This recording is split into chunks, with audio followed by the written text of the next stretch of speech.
Bismillahirrahmanirrahim. Assalamualaikum warahmatullahi wabarakatuh. Alhamdulillahirabbil alamin wa bihi nasta'inu ala umurid dunya waddin.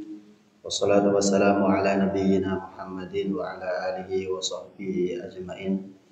Allahumma ja'alil Qur'ana rabi'a qulubina wa nura sudurina wa dhahaba humumina وجلاء أحزاننا وسائقنا إلى الجنة برحمتك يا أرحم الراحمين آمين يا رب العالمين. أما بعد يا أيها الذين آمنوا اتقوا الله حق تقاته ولا تموتن إلا وأنتم مسلمون.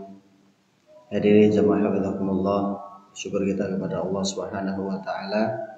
Allah masih memberikan kita kesempatan untuk terus menambah amal-amal soleh untuk bekal kita menuju Allah Subhanahu wa taala.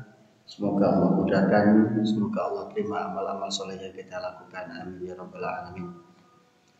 Hari ini kita akan melanjutkan kembali ayat-ayat dari surah Al-Kahfi yang kita baca. Kita sudah sampai di bagian tentang nasihat yang disampaikan oleh seorang teman kepada temannya yang telah melenceng, kepada temannya yang telah jauh terjerumus kepada kekufuran, kepada kesyirikan. Maka teman yang baik itu mengingatkan, teman yang baik itu membawa saudaranya, membawa temannya kembali kepada kebaikan. Di antara kalimat yang disampaikan di kisah tentang pemilik dua kebun ini, yaitu teman yang soleh, teman yang baik ini yang mendapati temannya sudah melenceng tadi dinasihati. Kalau engkau mendapati memiliki sesuatu yang indah, sesuatu yang mengagumkan, sesuatu yang menakjubkan, membuatmu kagum, maka ucapkan Masya Allah la quwwata illa billah. Ingatlah bahwa yang kamu miliki, yang kamu dapatkan itu atas kehendak Allah, bukan karena kepintaranmu, bukan karena ilmumu dan sebagainya, bukan. Tapi Allah yang memberinya, Allah yang menetapkannya untukmu. Dan perlu diingat, ketika Allah mau mengambilnya kapan saja, maka Allah juga bisa. Jadi Masya Allah, semua ini adalah kehendak Allah. Semua ini adalah apa yang Allah tetapkan. La quwwata illa billah. Tidak ada kekuatan, tidak ada daya yang mampu mengantarkan itu kepadamu kecuali dari Allah Subhanahu wa taala. Tentu ini nasihat yang indah, nasihat yang baik. Intaroni ana aqalla minka malan wa walada. Meskipun kamu melihatku sedikit hartanya, sedikit anaknya dibandingkan dirimu, tapi ini nasihat kebaikan yang disampaikan. Kemudian untuk menguatkan nasihatnya, teman yang baik ini mengatakan, aku menasihati begini bukan untuk mendapatkan, bukan untuk menginginkan apa yang kamu dapatkan, bukan. Tapi teman yang baik ini mengatakan fa'asa Rabbi, kalau memang aku di dunia ini tidak memiliki harta, tidak memiliki anak turun, tidak memiliki teman-teman seperti dirimu yang banyak jumlahnya, pengagum yang banyak, maka aku berharap di sisi Allah ayyutiyani khairan min jannatik. Semoga Allah memberikanku nanti apa yang lebih baik daripada kebun yang kamu miliki di dunia ini. Kalaupun tidak diberikan di dunia, semoga nanti Allah memberikannya di akhirat. Jadi teman yang baik ini menasihati bukan untuk mendapatkan apa yang didapatkan oleh temannya berupa dunia dan sebagainya, bukan. Bukan ada rasa tomak, bukan. Makanya kalimat ini diperjelas. Kalau betul aku tidak memilikinya, tapi aku berharap nanti Allah memberikanku yang lebih baik daripada yang kamu miliki hari ini, entah di dunia ataupun di akhirat. Jadi kita sampaikan, hati-hati terhadap doa orang yang soleh. Jadi ucapannya orang soleh itu hati-hati. Karena kalau dia dekat, apalagi kalau dia walinya Allah, maka kata-katanya akan menjadi sesuatu yang terwujud, yang terjadi. Jadi kalau dia orangnya dekat dengan Allah, maka kata-katanya akan mudah dikabulkan, dijabai oleh Allah. Apalagi kalau orang soleh ini terzalimi. Jadi apalagi kalau orang soleh ini terzalimi. Di awal kan dikisahkan, pemilik kebun ini datang kepada temannya yang soleh ini, kemudian menyombongkan diri. Ana aktsaru minka malan wa a'azzu nafara. Kamu itu gak ada apa-apanya. Aku ini loh lebih banyak hartanya, lebih banyak pengikutnya dibandingkan kamu. Jadi bisa jadi terzaliminya di situ. Jadi hati-hati. Kemudian orang sahabat ini mengatakan, wa yursila 'alaiha husbanan minas sama.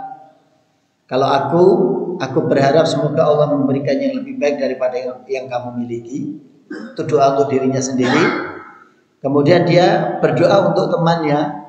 Doanya memang terkesan mengerikan, tapi itu kebaikan temannya sebenarnya. Wa yursila 'alaiha husbanan minas sama. Dan semoga nanti Allah mengirimkan untuk kebunmu itu husbanan minas sama, azab dari langit, apakah berupa petir, berupa angin, yang nanti husbanan ini akan menjadi siksaan yang merusak apa yang kamu miliki. Azaban minas sama, siksaan dari langit, fatusbiha sa'idan zalaqa, yang petir itu, angin yang kencang itu nanti akan mempura-purakan kebunmu. Kebun yang tadi kamu bilang, ini kebun ini akan abadi selama-lamanya. Lan tabida hadhihi abada, dia katakan. Kebunku ini akan abadi selama-lamanya.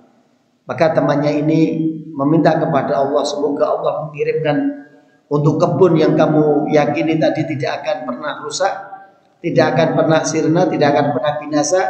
Semoga Allah mengirimkan azab dari langit, baik berupa petir, berupa angin yang nanti mempura-purandakan, menghancurkan kebunnya. Fatusbiha sa'idan zalaqa, sampai kebunmu nanti tanahnya menjadi tanah yang licin, yang tidak layak ditanami. Jangankan ditanami, dibuat jalan saja loh susah. Jadi ini doa orang soleh ini. Kok doanya jahat? Kok doanya terkesan doa keburukan? Yang didoakan ini adalah apa yang dimiliki oleh temannya yang telah membuat temannya melenceng jauh ini, semoga Allah hilangkan agar dia kembali kepada jalan Allah. Itu maksudnya. Jadi doa yang disampaikan oleh orang baik ini, orang soleh ini adalah semoga teman saya kembali kepada kebaikan, kembali beriman kepada Allah, menyembah Allah. Karena dia sudah melenceng jauh dan penyebabnya adalah harta dunia yang dia miliki. Maka aku berdoa semoga Allah mengambil hartanya. Ketika Allah sudah mengambil hartanya, semoga dia mau kembali kepada Allah. Itu harapannya. Jadi jangan salah ditafsirkan. Nanti mengatakan, oh berarti mendoakan keburukan kepada siapapun boleh, berarti tidak. Ini semata-mata temannya ini nasihat sudah disampaikan, pengingat sudah disampaikan, yang baik-baik sudah disampaikan. Ternyata semakin menambah dirinya tadi, melunjak temannya ini, semakin takabur, semakin sombong. Maka orang soleh yang berharap temannya ini mau kembali kepada kebaikan, didoakan agar yang membuatnya melenceng ini dicabut oleh Allah. Au yusbiha ma'uha ghauran, Allah jadikan tanahnya licin. Au yusbiha ma'uha ghauran, atau Allah jadikan airnya, kan di sela-sela kebunnya ada air yang sangat cukup, ada sungai-sungai, ada aliran air yang sangat cukup untuk irigasi tanaman yang ada di kebunnya tersebut. Maka dia berdoa, atau Allah jadikan airnya itu tiba-tiba ambles, airnya tiba-tiba hilang, kering. Yusbiha ma'uha ghauran falan tastati'a lahu talaba, atau Allah jadikan airnya tiba-tiba ambles, tiba-tiba hilang, sehingga dia tidak mendapatkan air lagi untuk tanamannya. Ujung-ujungnya tanamannya akan mati karena tidak mendapatkan air. Di wallahualam, apakah mungkin ada yang pernah menyaksikan air tiba-tiba ambles tiba-tiba hilang, tiba-tiba tidak ada, padahal tadinya ada. Jadi ini doa yang disampaikan oleh orang soleh ini kepada temannya. Jadi pelajaran yang kita sampaikan dari ayat ini bahwa hati-hati dengan doa orang yang soleh atau kalimat yang disampaikan oleh orang soleh, apalagi kalau dia terzalimi. Apalagi kalau dia terzalimi, sebagaimana kita sering mendengar, ada 3 doa yang pasti akan Allah kabulkan, tidak ada keraguan di dalamnya. Doa orang yang musafir, orang yang sedang dalam perjalanan. Doa keburukan yang disampaikan, doa orang yang terzalimi, teraniaya. Jadi kalau ada orang yang sedang terzalimi, teraniaya, kemudian dia mengadu kepada Allah, laisa bainahu wa bainallahi hijab, maka antara orang yang dizalimi dengan Allah tidak ada hijab, sehingga ketika dia berdoa mudah sekali doa itu sampai kepada Allah.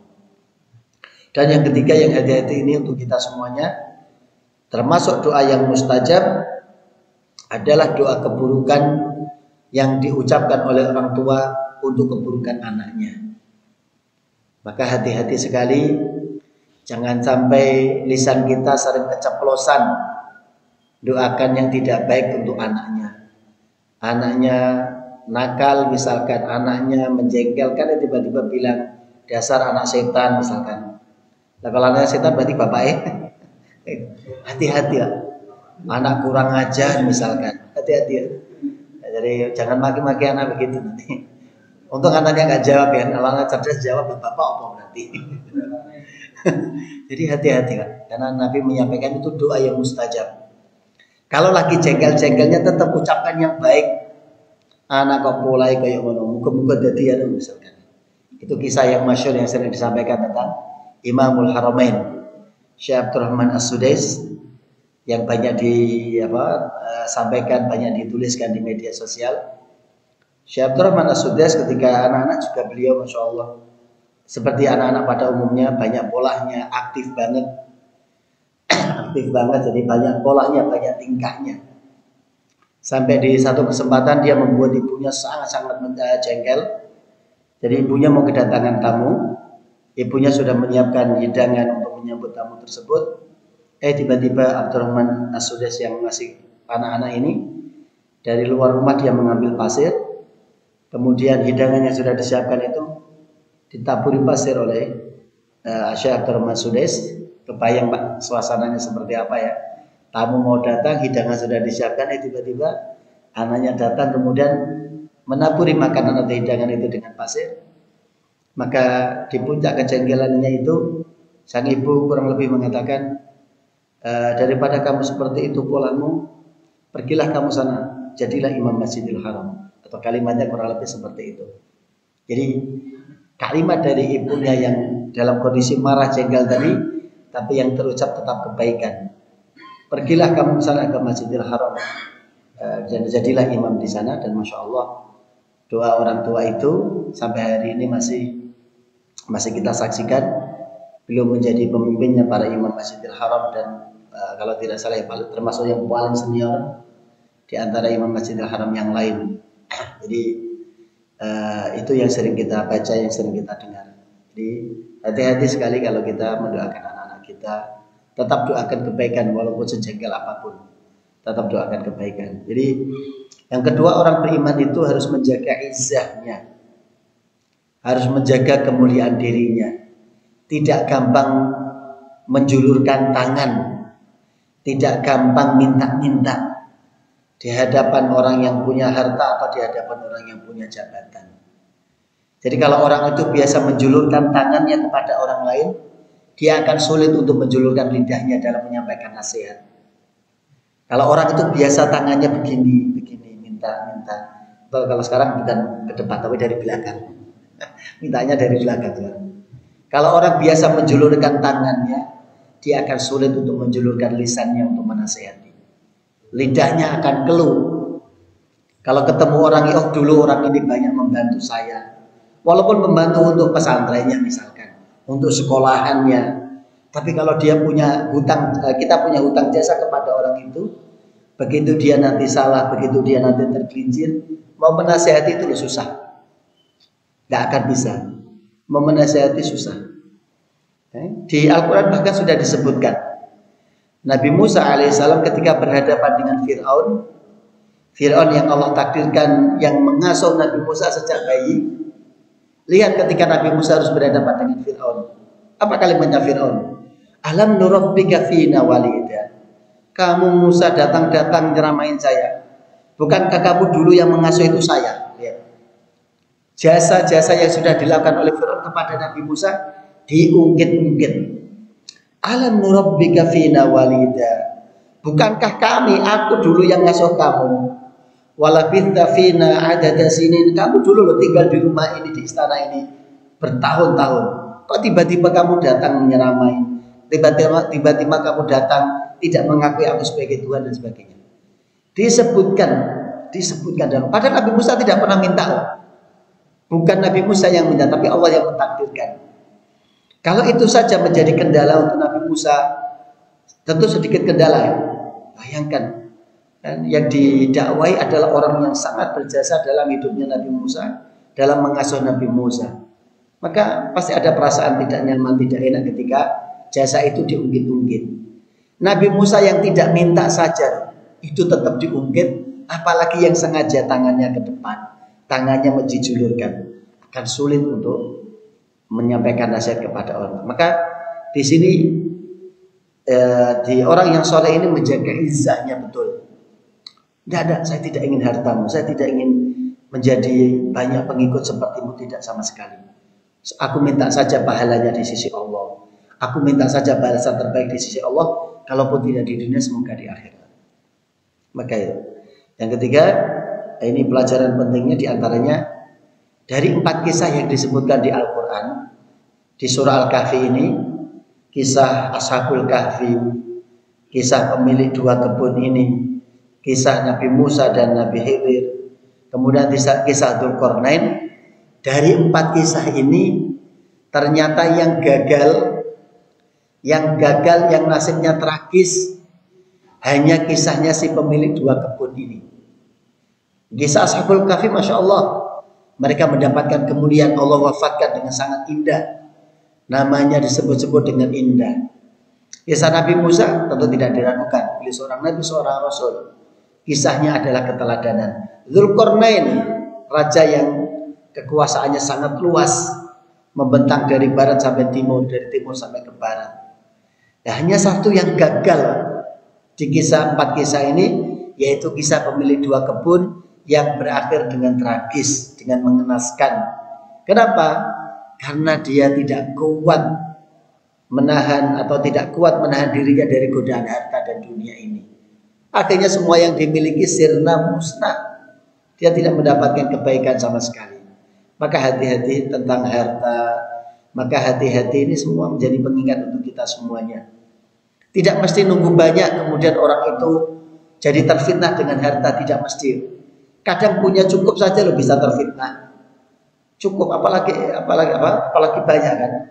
Punya cukup saja, kalaupun ada kelebihannya tidak banyak itu bisa terfitnah. Apalagi kalau punya banyak. Maka di sini catatannya di antara tata boleh disampaikan oleh Syekh Awaid Al-Atwi ini, yang gagal hanya kisah pemilik 2 kebun ini. Ditambah lagi, jadi doanya masih berlanjut ini. Wa uhiyata bi thamarihi, buahnya dihapuskan, dihanguskan oleh Allah. Fa asbaha yuqallibu kaffai, jadi kebunnya tadi dikirimkan angin atau petir dari langit sehingga kebunnya hancur porak-poranda. Kemudian air yang tadi cukup untuk mengairi, untuk irigasi kebunnya yang luar biasa tadi, didoakan airnya hilang, airnya ambles. Ditambah wa uhiyata bi thamarihi, buahnya hilang, buahnya rusak, buahnya tidak ada yang bisa dimanfaatkan. Fa asbaha yuqallibu kaffai, begitu melihat kebunnya rusak, kebunnya binasa, hancur, nggak bisa dimanfaatkan lagi, yuqallibu kaffai, dia membolak-balikkan kedua tangannya atau menempur-nempurkan kedua tangannya. Artinya apa? Udah nggak ada yang bisa diharapkan. Jadi sampai menggunakan bahasa tubuh tadi, dia membolak-balikkan tangannya, nggak ada manfaatnya apa-apa, nggak dapat apa-apa. Jadi di Al-Quran ini banyak sekali ayat-ayat yang menggambarkan tentang apa? misalnya body language ya, bahasa tubuh. Jadi orang kadang nanti kita dapat orang menemukan tangannya di kepalanya, ada yang gigit jari-jarinya karena marah, karena menyesal. Nah, kalau di sini penyesalannya diibaratkan dengan dia membolak-balik telapak tangannya karena nggak mendapatkan apa-apa, atau memukulkan telapak tangannya karena nggak dapat faedah sama sekali. Ala ma anfaqa fiha, atas apa yang sudah dia upayakan terhadap kebunnya, wahiyya khawiyatun ala urushiha, dan semuanya hancur, semuanya binasa. Ujung-ujungnya apa? Ujung-ujungnya dia mengatakan, ya laitani lam usyrik bi rabbi ahada. Seandainya dulu aku tidak berlaku syirik, seandainya dulu aku tidak berlaku kufur, seandainya dulu aku tidak mengingkari semua pemberian Allah ini. Tapi kan sudah terlambat.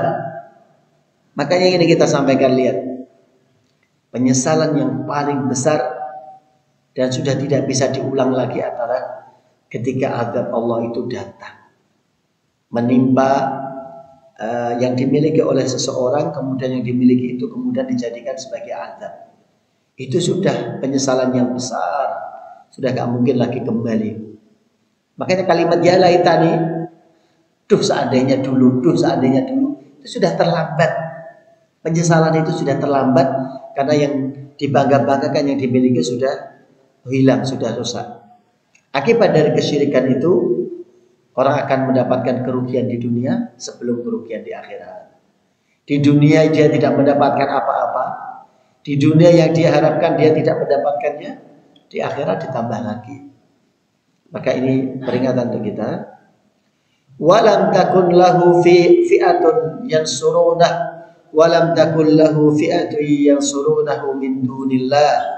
Kebunnya sudah hancur. Tadi yang dia banggakan, ana aktsaru minka malan, hartaku lebih banyak darimu. Sekarang hartanya hancur, hartanya binasa, hartanya rusak. Sekarang ditambah lagi, walam takun lahu fi'atun yansurunahu. Dia yang berbangga dengan banyaknya pengikut, banyaknya follower, banyaknya anak, semua yang dibanggakan itu tidak bisa menolongnya. Walam takun lahu, dia tidak memiliki fi'atun, orang-orang, baik anak, baik pengikut, baik pengagum, yang surunahu, yang bisa menolongnya, min dunillah, selain Allah. Yang dia bangga-banggakan itu gak ada gunanya. Dulu dia membanggakan anak-anaknya gak membantunya sama sekali. Dia mengagung-agungkan pengikutnya, semuanya lari satu persatu. Ya sudah gak punya apa-apa. Orang itu dihormati karena dunia, biasanya kalau dunianya masih ada. Begitu dunianya sudah habis, pasti ditinggalkan. Ngapain ngikuti orang kere misalkan? Ngapain ngikuti orang gak punya apa-apa? Mesti ditinggalkan. Seolah-olah gak pernah dekat sama sekali. Jadi wa ma kana muntasira, dan dia tidak mendapatkan penolong sama sekali. Hunalikal walayatu lillahil haq, yang pantas untuk dimintai tolong, yang pantas untuk kita datang meminta bantuan hanya kepada Allah, tidak ada yang lain. Huwa khairul thawaba, Allah yang memberikan balasan terbaik, Allah yang memberikan ganjaran terbaik. Wa khairul uqba, dan Allah yang memberikan hasil akhir yang baik, akibat yang baik. Itu semua datangnya dari sisi Allah. Maka kita sampaikan, tanpa Allah manusia itu tidak berdaya, tidak punya apa-apa, tidak bisa apa-apa. Maka itu yang perlu kita ingat betul. Kita mau melakukan apapun, maka sertakan Allah. Minimal baca bismillah. Kan kita tahu lafaz bismillah itu asta'inu billah. Bismillah dengan menyebut nama Allah itu maksudnya aku minta bantuan kepada Allah, aku minta tolong kepada Allah. Jadi minimal ucapkan bismillah dulu, sebut nama Allah dulu. Apapun aktivitas kebaikan yang mau kita lakukan, agar kita ditolong oleh Allah, dibantu oleh Allah, maka mengucapkan bismillah. Tanpa Allah kita tidak berdaya. Kemudian minta pertolongan kepada selain Allah, maka tidak ada gunanya. Sia-sia, terputus, tidak akan dapat apa-apa. Pertolongan Allah kepada orang beriman, Allah sudah menjanjikan kan, bahwa Allah akan selalu menolong orang beriman. Allah akan selalu membersamai, bahkan la tahzan innallaha ma'ana, Jangan bersedih, Allah bersama dengan kita. Kalau Allah bersama dengan kita, Allah yang akan mengurus urusan kita. Kebayang Pak, Nabi dan Abu Bakar dijadikan buronan, dibuat sayembara. Setiap kepala yang bisa menangkapnya dihadiah 100 ekor unta. 100 ekor unta bukan harta yang sedikit. Kalau satu unta muda, katakanlah yang paling murah 15 juta, kalikan aja 100, bayangkan. Itu harta yang sangat menggiurkan. Nabi dijadikan sayembara, dijadikan buronan. Siapa yang bisa menangkapnya hidup atau mati akan diberikan 100 ekor unta. Maka semuanya berlomba-lomba. Sampai akhirnya ketika Nabi dan Abu Bakar bersembunyi di dalam gua Thur, guanya tidak dalam, guanya cetek, dangkal. Orang masuk ke dalamnya duduk sudah mentok, sudah sampai dindingnya gua. Bukan seperti gua-gua di tempat kita yang dalam, tidak. Doanya dangkal. Sudah begitu, orang-orang yang memburu mereka ini sudah ada di dalam di depan mulut gua. Sampai Abu Bakar mengatakan, kalau mereka melihat ke bawah saja pasti bisa melihat kita. Bayangkan. Itu betapa dekatnya posisi mereka ini yang mengejar Nabi ini dengan tempat Nabi bersembunyi. Sampai Abu Bakar mengatakan, loh, mereka melihat ke bawah saja, gak niat nyari, misalkan cuma pengen lihat kakinya, melihat ke bawah saja pasti melihat kita. Antara bahaya dengan orang beriman sangat dekat sekali. Abu Bakar sampai ketakutan, Abu Bakar sampai khawatir. Yang dikhawatirkan Abu Bakar bukan nyawanya, tapi nyawa Nabi Shallallahu Alaihi Wasallam. Makanya Abu Bakar mengatakan, ya Rasulullah, kalau seandainya yang celaka diriku, tidak ada masalah. Aku ini cuma orang yang, kalaupun meninggal juga nggak ada gunanya, bahasanya begitu. Tapi kalau engkau ya Rasulullah, kalau engkau maka umat akan kehilangan, umat akan kebingungan. Jadi itu yang dikhawatirkan Abu Bakar. Sampai beliau panik karena paniknya sampai ke sana. Kok mereka melihat ke bawah saja pasti loh melihat kita. Maka lihat kalimat Nabi dengan penuh keyakinan kepada Allah, la tahzan. Jangan risau, jangan sedih, jangan gusar wahai Abu Bakar, innallaha ma'ana. Sesungguhnya Allah bersama kita. Kok Allah takdirkan mereka nggak ngelihat ke bawah sama sekali. Padahal mereka mencari, namanya orang mencari kan pasti detail. Setiap ada kemungkinan pasti kan didatangi. Tapi lihat, Allah membuat mereka tidak melihat sama sekali. Nah, itu pertolongan Allah kepada orang beriman sampai titik itu. Di mana kita sudah bahasanya Pak, ala syafa jurufin har. Bahasanya kita sudah di tepi jurang. Kalau Allah sudah berniat menolong pasti akan Allah tolong. Huwa khairun thawaban wa khairun uqba. Allah itu yang balasan kebaikannya selalu dinanti, dan Allah itu tempat kita menantikan akhir yang baik, hasil yang baik. Jadi di sini disebutkan semua amal kebaikan yang dilakukan karena Allah, maka pahalanya akan abadi di sisi Allah, dan Allah pasti akan menunaikannya pahala itu secara sempurna tanpa ada yang dikurangi. Wa akibatuha, dan akibat dari amal baik yang kita lakukan itu adalah sesuatu yang membahagiakan, sesuatu yang terpuji, sesuatu yang menyenangkan. Nah, ini masih dua lagi Pak, kita selesaikan dulu.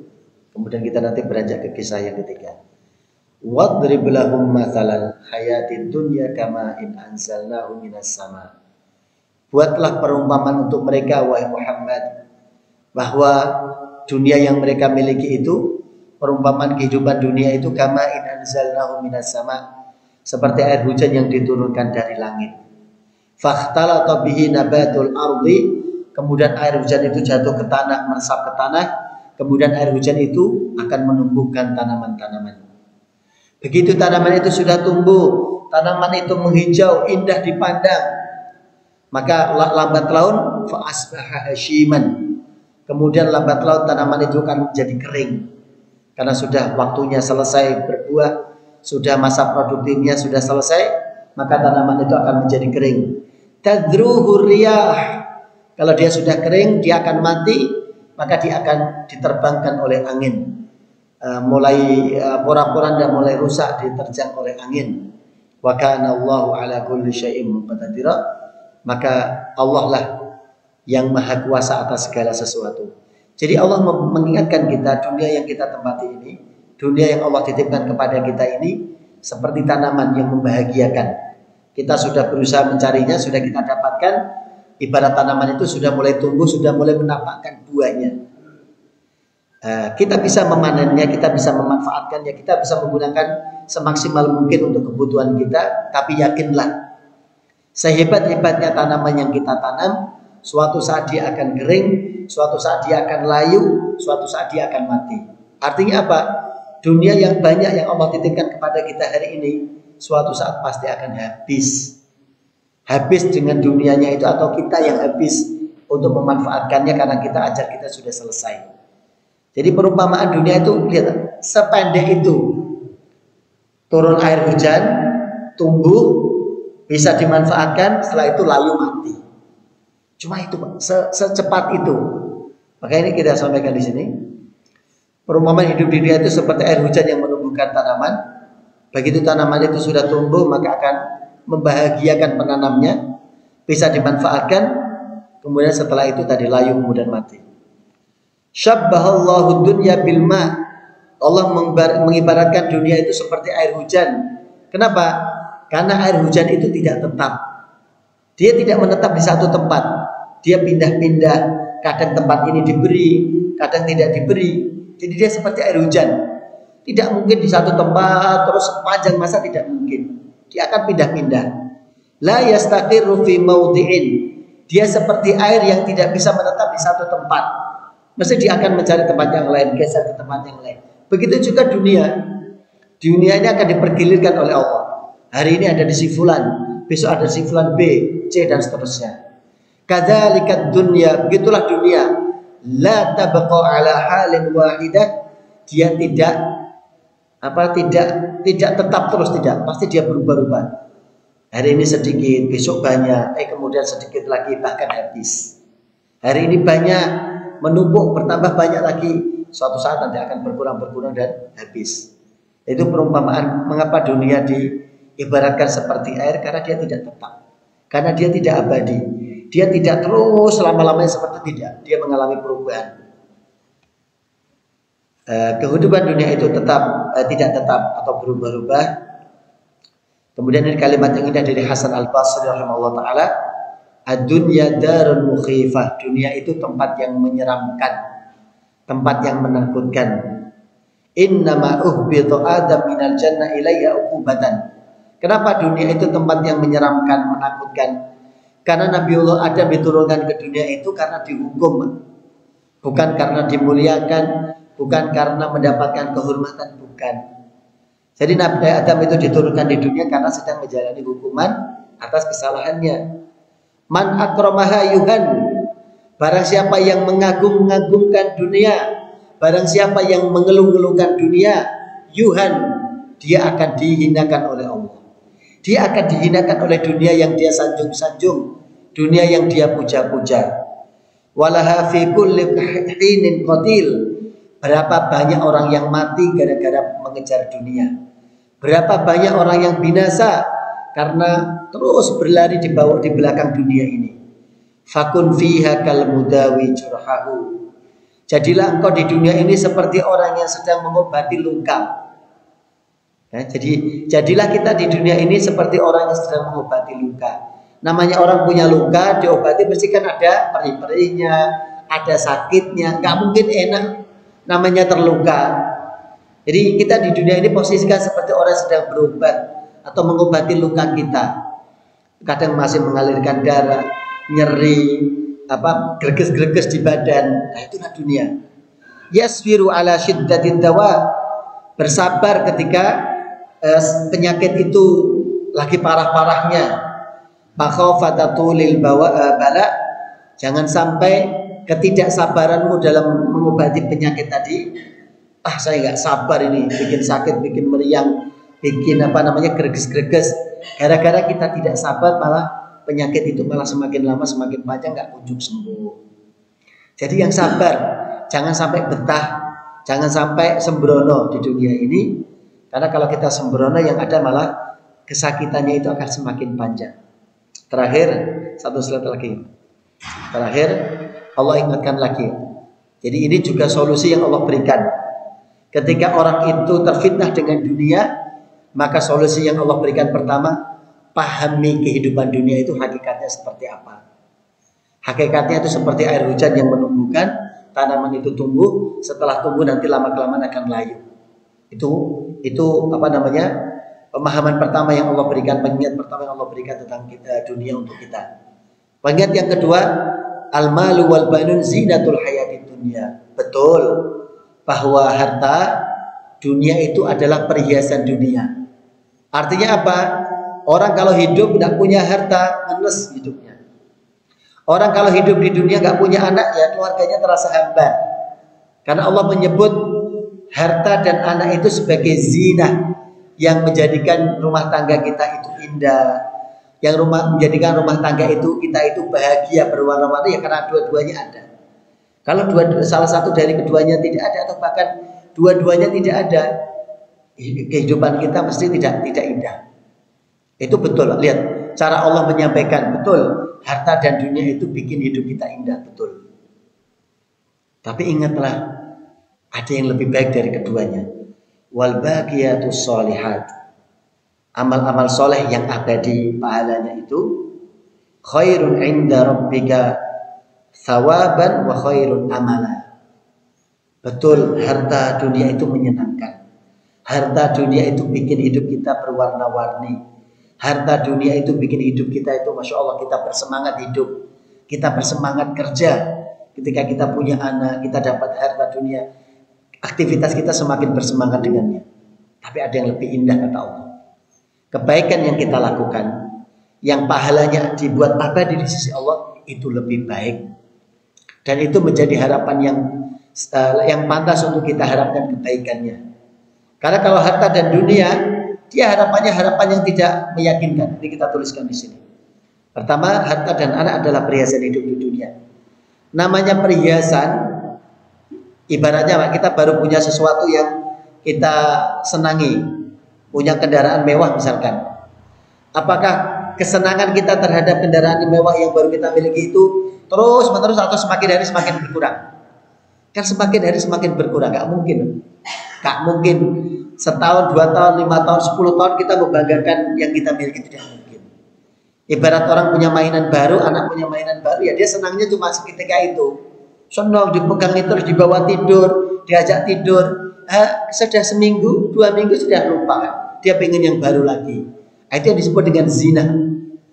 Seindah-indahnya perhiasan dunia ini, rasa yang kita miliki terhadap keindahannya akan semakin hari semakin berkurang. Dia tidak akan abadi. Segala sesuatu di dunia ini akan lenyap kecuali amal soleh.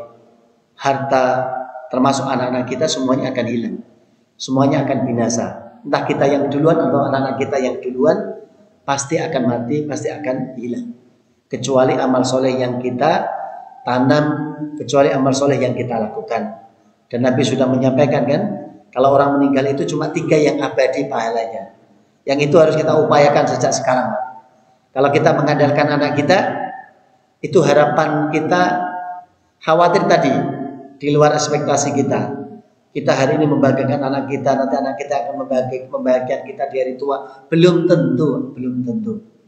Betapa banyak orang tua yang sengsara gara-gara anaknya yang dia bangga-banggakan dulu. Dia berharap anaknya ini yang dia banggakan nanti akan mengurusnya di hari tua. Ternyata tidak. Banyak orang tua yang disia-siakan, banyak orang tua yang didurhakai, banyak orang tua yang sakit hati gara-gara anaknya yang dulu sangat dibanggakan, dielu-elukan. Maka jangan terlalu berharap besar kepada anak kita. Allah sudah mengingatkan, wa khairun amala. Harapan yang terbaik yang harus kita tanamkan itu adalah kepada amal soleh kita, bukan harta kita, bukan anak kita. Kita meninggalkan harta yang banyak misalkan, jangan-jangan harta yang banyak itu jadi rebutan anak ahli waris kita nanti. Jadi dia bukan harapan yang baik, bukan harapan terbaik yang bisa membantu kita nanti di hari tua, apalagi di akhirat kita. Allah sudah mengingatkan itu. Jadi yang berguna, yang bermanfaat untuk kita adalah amal soleh kita. Nah, makanya di sini apa itu al-baqiyat as-sholihat yang baik tadi? Al-baqiyat as-sholihat adalah setiap amal atau ucapan yang bisa mendekatkan kita kepada Allah, yang memberikan manfaat kita untuk kita baik di dunia maupun di akhirat. Itu adalah al-baqiyat as-sholihah. Perbuatan apapun, ucapan apapun yang itu bisa membuat kita semakin dekat posisi kita dengan Allah, derajat kita diangkat oleh Allah, dan membuat kita mendapatkan kebaikannya di dunia maupun di akhirat, itu adalah al-baqiyat as-sholihat ini. Al-baqiyat as-sholihat ini. Kalau dia memberikan manfaat untuk kita, mendekatkan kita kepada Allah, maka itulah yang dimaksud dengan al-baqiyat as-sholihat. Menggantungkan harapan kepada harta dan anak sesuatu yang tidak pasti. Bahkan di dunia saja tidak pasti, apalagi di akhirat. Nah, ini tadi kita sudah sampaikan. Banyak yang kecewanya, banyak yang menyesalnya, banyak yang menangis di hari tua gara-gara menggantungkan harapan tertingginya hanya kepada anaknya, kepada hartanya. Mengingat Allah, beramal baik untuk mendapatkan kebaikan di sisi Allah, itu adalah yang terbaik dan harapan yang terbaik yang bisa kita lakukan. Jadi ini pengingat untuk kita semuanya, bahwa agar kita terhindar dari fitnah dunia, pertama adalah fahami bahwa hakikat dunia ini dia sementara, dia tidak abadi.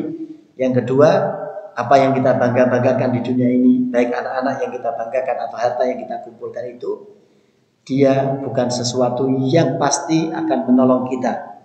Dia bukan sesuatu yang pasti nanti akan membahagiakan kita. Dia bukan sesuatu yang pasti nanti akan membantu kita bahagia di dunia dan bahagia di akhirat. Dia tidak pasti. Yang pasti apa? Yang pasti adalah amal soleh yang kita lakukan. Wallahu ta'ala alam bishawab. Ini yang bisa disampaikan. Semoga ada manfaatnya. Kita coba dengan doa kafaratul majlis. Alhamdulillah. Subhanallah wa bihamdika asyhadu an la ilaha illa anta astaghfiruka wa atubu ilaik. Kurang dan lebihnya mohon maaf. Assalamualaikum warahmatullahi wabarakatuh.